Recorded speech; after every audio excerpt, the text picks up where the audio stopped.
कैसे मौत का खेल बन गया लोगों की जान का दुश्मन। इस मूवी में क्यों मौत लोगों को चुन चुन कर मार रही है? ऐसा क्या गुनाह किया था इन लोगों ने जिसके चलते मौत ने इन्हें अपनी आगोश में समा लिया? क्यों ये लाख कोशिश करने के बाद भी इस खेल से बच नहीं पाए? आइए जानते हैं। मूवी की शुरुआत होती है 1968 के समय को दिखाते हुए, जहां हम पॉल और आयरिस नाम के एक कपल को देखते हैं। दरअसल पॉल आयरिस को सरप्राइज देने के लिए शहर में बने एक न्यू रेस्टोरेंट में उसे लेकर आया था, जहां उस रेस्टोरेंट का नाम था स्काई टावर, जिसे देखने के बाद आयरिस बहुत ज्यादा खुश हो जाती है और इन दोनों की रेस्टोरेंट के प्रमोशन के लिए एक फोटो ली जाती है, जहां पीछे हम एक बच्चे को देखते हैं जो कि इस पार्टी में आई हुई एक सिंगर का बेटा था और उसका नाम था विलियम। खैर, इसके बाद पॉल और आयरिस दोनों रेस्टोरेंट के अंदर आ जाते हैं, जिसका फ्लोर पूरी तरह कांच से बना हुआ था और रेस्टोरेंट के बीचों बीच एक लाइव किचन बना हुआ था, जहां शेफ खाना बना रहे थे। माहौल बहुत खुशनुमा था। सभी लोग पार्टी में काफी एंजॉय कर रहे थे कि इसी बीच आयरिस एक रोज निकालकर पॉल की जैकेट की जेब में रख देती है, लेकिन कांटा चुभने की वजह से पॉल का हाथ कट जाता है और उसकी उंगली से बहते खून को देखकर आयरिस को वोमिट होना शुरू हो जाती है। उसकी हालत देखकर वहीं सिंगर चुपके से उससे पूछती है, क्या तुम प्रेग्नेंट हो? ये सुन आयरिस पहले हैरान तो होती है, लेकिन फिर उसे भी इस बात का एहसास हो जाता है कि शायद वो प्रेग्नेंट है। यह जानने के बाद उसके चेहरे पर खुशी आ जाती है और वो ये बात पॉल को बताने का डिसाइड करती है। इसके बाद आयरिस जैसे ही पार्टी में आती है तो पॉल उसे टेरेस पर ले जाकर प्रपोज कर देता है और आयरिस भी उसे हाँ कहते हुए अपने प्रेग्नेंट होने की बात बता देती है, जिसे सुन पॉल की खुशी का ठिकाना नहीं रहता। तभी हम उस बच्चे को देखते हैं जो टेरेस से एक कॉइन नीचे फेंकता है, लेकिन ये कॉइन नीचे गिरने की बजाय ऐसी डक्ट में फंस जाता है। इधर रेस्टोरेंट में पार्टी जारी रहती है, लोग डांस कर रहे होते हैं, लेकिन धीरे धीरे ग्लास फ्लोर में हल्का सा शिफ्ट आना शुरू हो जाता है। इसी दौरान कॉइन एसी की पाइप में घूमता हुआ आगे बढ़ता है कि तभी अचानक फ्लोर टूट जाता है और कई लोग नीचे गिर जाते हैं। पॉल खुद को बचाने के लिए एक टूटी हुई शीशे की पट्टी पकड़ लेता है, लेकिन उसके हाथ और पैर कट जाते हैं, जिसके चलते आखिरकार वो भी नीचे गिर जाता है और उसकी मौत हो जाती है। लेकिन आयरिस किसी तरह बच जाती है, जबकि यह कॉइन अभी भी ऐसी डक्ट्स में घूमता रहता है और फिर जाकर एक गैस पाइप में फंस जाता है, जिससे रेस्टोरेंट में आग लग जाती है और इसी आग में जलकर सिंगर की मौत हो जाती है। आग को फैलता देख आयरिस अपने आप को पियानो के नीचे छुपा लेती है और फिर मौका देखकर लिफ्ट तक पहुंच जाती है, लेकिन लिफ्ट ऑलरेडी फुल थी। बैलेंस बिगड़ने की वजह से लिफ्ट क्रैश हो जाती है और उसके अंदर मौजूद सभी लोग मारे जाते हैं। यह देख आयरिस दोबारा रेस्टोरेंट में ऊपर की तरफ भागती है, पर वो ये देखकर हैरान रह जाती है कि रेस्टोरेंट का आधा हिस्सा एक तरफ झुक गया है और लोग किसी तरह अपने आप को बचाने की कोशिश कर रहे हैं। वहीं पियानो, जिसके नीचे आयरिस छुपी हुई थी, अब पूरे स्ट्रक्चर को बैलेंस कर रहा था। तभी वो कॉइन डक्ट से निकलकर सीधा इस पियानो पर गिरता है और बैलेंस बिगड़ने की वजह से रेस्टोरेंट का आधा हिस्सा गिर जाता है और कई लोग मारे जाते हैं। अगले सीन में हम आयरिस को सिंगर के बेटे विलियम के साथ देखते हैं, जिसे वो बचाने की कोशिश करती है, लेकिन तभी फ्लोर फिर से गिरने लगता है। ये देख आयरिस दो चेन के बीच में अपनी रिंग फंसाकर सपोर्ट बनाती है, लेकिन उसका हाथ फिसल जाता है और आयरिस और विलियम की भी नीचे गिरकर मौत हो जाती है।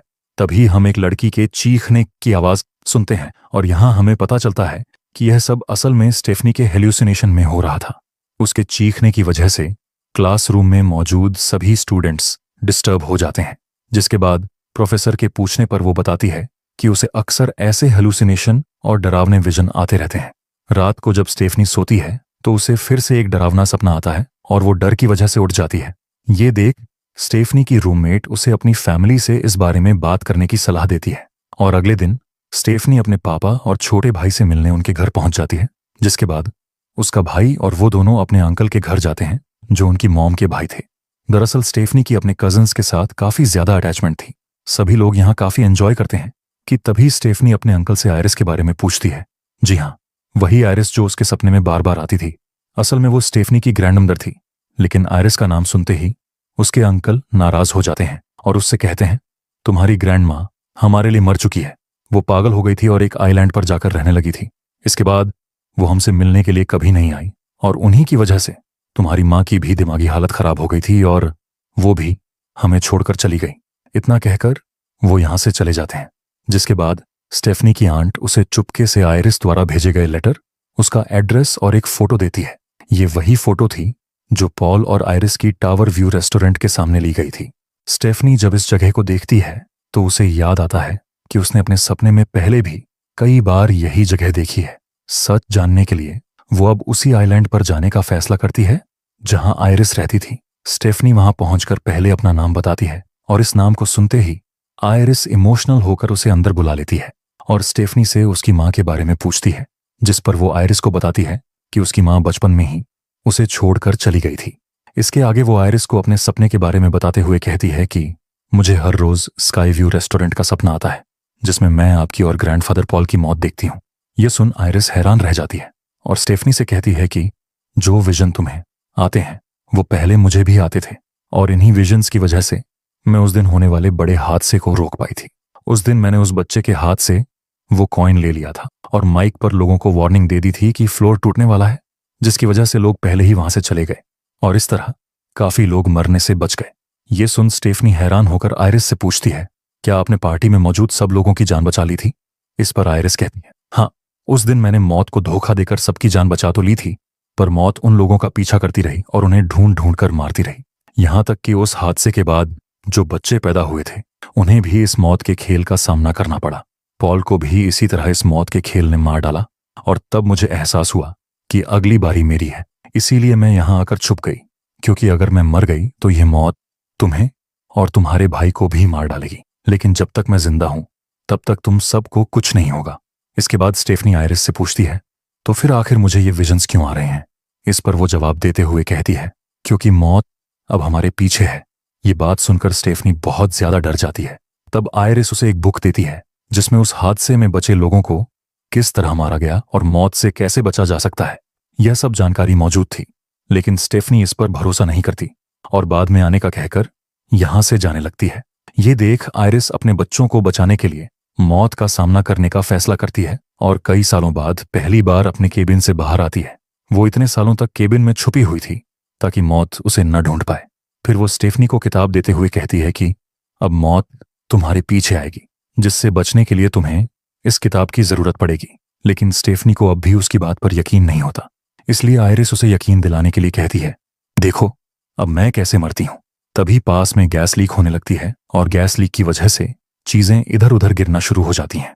इसके बाद एक चेन आयरिस से टकराती है और उसके गले को चीरते हुए निकल जाती है, जिससे आयरिस की मौत हो जाती है। अब स्टेफनी को सब कुछ सच लगने लगता है। अचानक उसे याद आता है कि अब उसकी मां का नंबर है, इसलिए वो उन्हें बचाने के लिए आयरिस के दी हुई किताब को पढ़ने का फैसला करती है और जब उसे खोलकर देखती है तो उसमें वही कॉइन छिपा होता है जिससे आयरिस ने उस हादसे को रोका था। वो तुरंत अपनी फैमिली को कॉल कर उन्हें अलर्ट करने की कोशिश करती है, लेकिन कोई भी उसका फोन रिसीव नहीं करता क्योंकि उसकी पूरी फैमिली एक पार्टी में बिजी थी। तभी अचानक यहां अजीब चीजें होना शुरू हो जाती हैं। एक ग्लास टूट जाता है और उसका टुकड़ा आइस बकेट में गिर जाता है।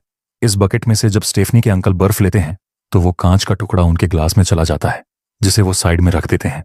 इसके अलावा यहां मौजूद दूसरा सामान भी अपनी जगह बदलने लगता है, जैसे यह सब कुछ किसी प्लान के तहत हो रहा हो।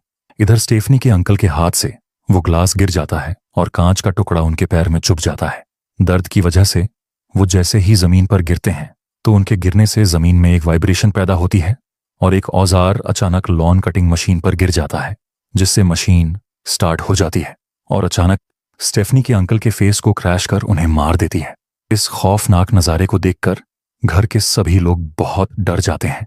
तब स्टेफनी उन्हें समझाती है कि कैसे मौत उनके पीछे पड़ी है। वो उन्हें बताती है कि स्काई व्यू रेस्टोरेंट वाले इंसिडेंट में जो लोग बच गए थे उन्हें मौत ने बाद में गले लगा लिया और अब उनकी आने वाली जनरेशन को भी मौत ढूंढ रही है।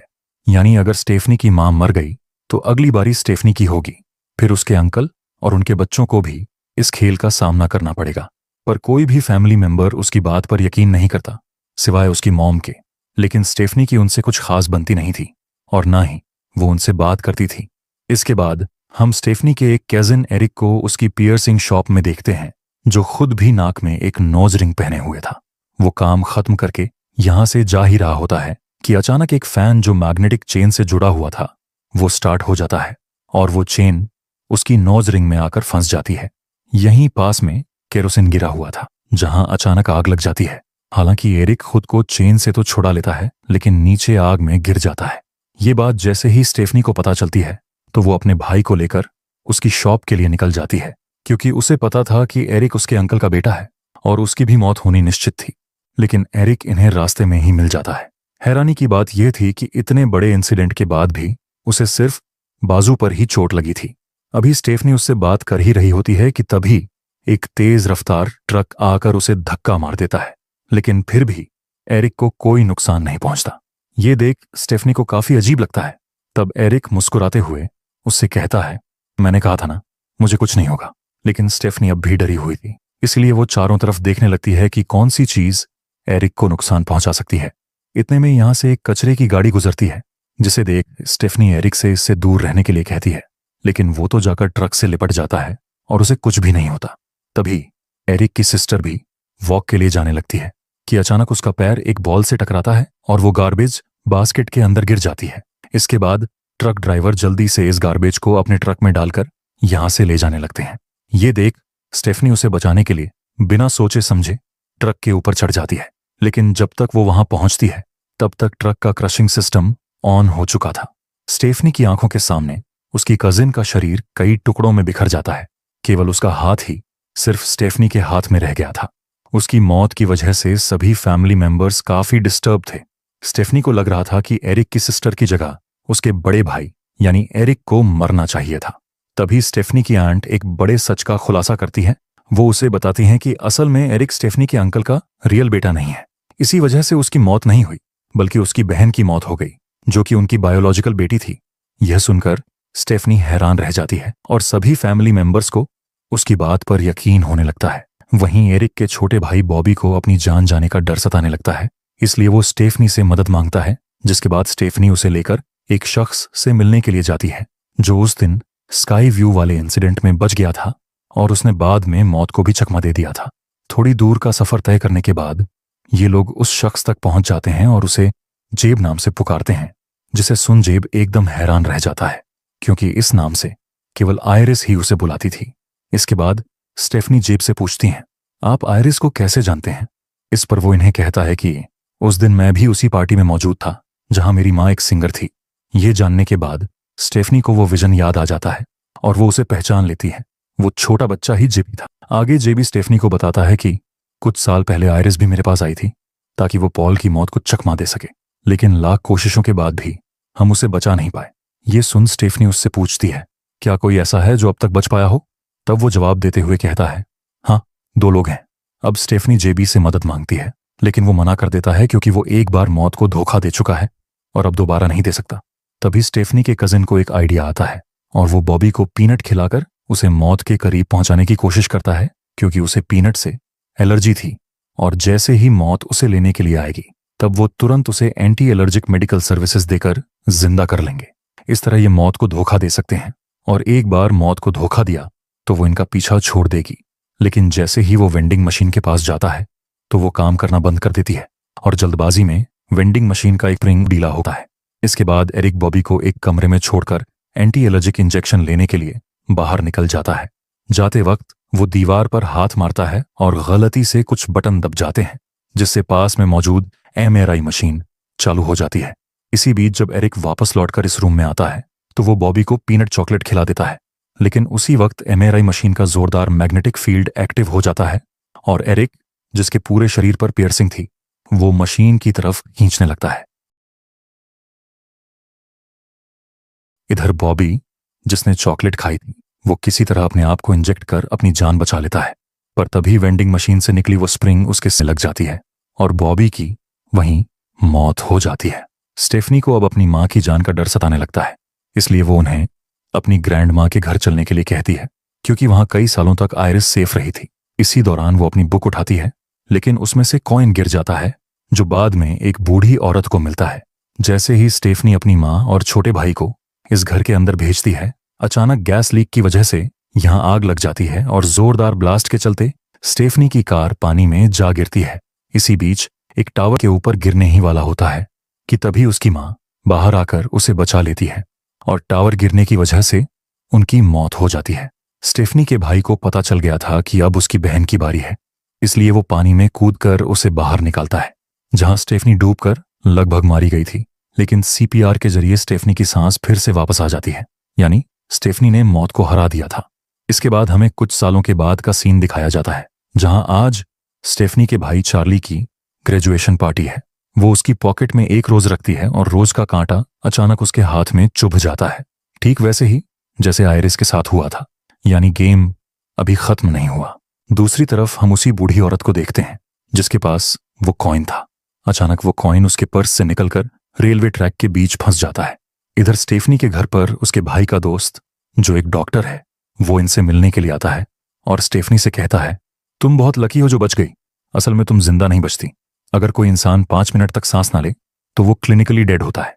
ये सुन स्टेफनी और उसका भाई एक दूसरे को डर के साथ देखते हैं कि तभी स्टेफनी को ट्रेन की आवाज सुनाई देती है जो इन्हीं की तरफ आ रही थी।